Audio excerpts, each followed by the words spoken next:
Welcome. In this video, we will dive into the practicalities of building a strategy that takes advantage of signals generated by crossing moving averages using AlgoBuilderX. To begin, it is critical to select the event in which we intend to build our CBot.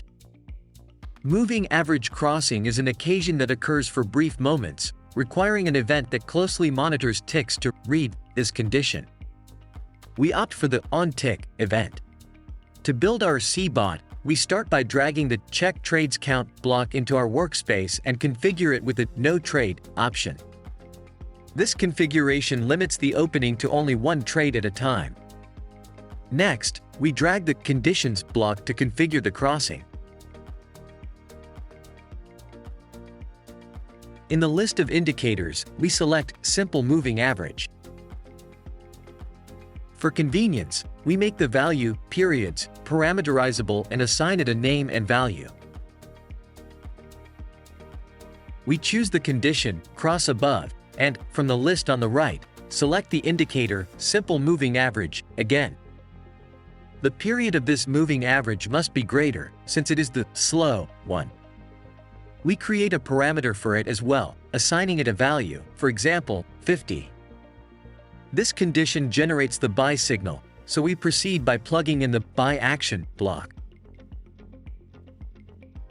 For trade management, we choose to use fixed values and make the entry lot, take profit and stop loss parameterizable.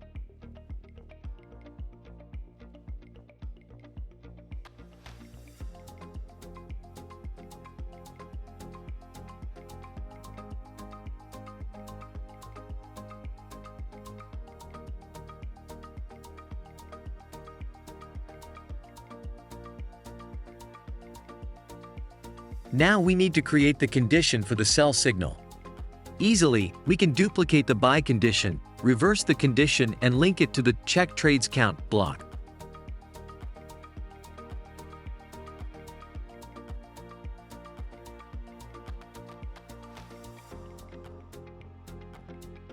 Let's drag the Sell Action block and link it to the sell condition.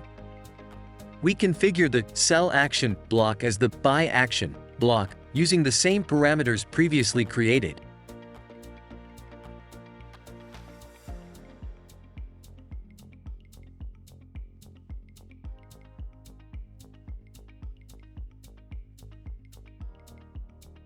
In summary, our strategy works like this: if there are no open trades and either condition occurs, open the corresponding trade. Easy, right?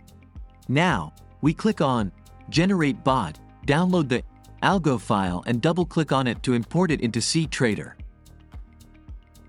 It is important to backtest the newly created strategy to make sure everything is working properly. We recommend manually adding the indicators used in your strategy to the chart so that you can verify that they are working properly. One very important thing when backtesting is the choice of data. If we have made an onTick bot, as in our case, we have to choose the option Tick Data from Server Accurate. Otherwise, the backtest could be very inaccurate or wrong. Watch the next video tutorial if you want to learn more about ABX. Custom strategies made easy.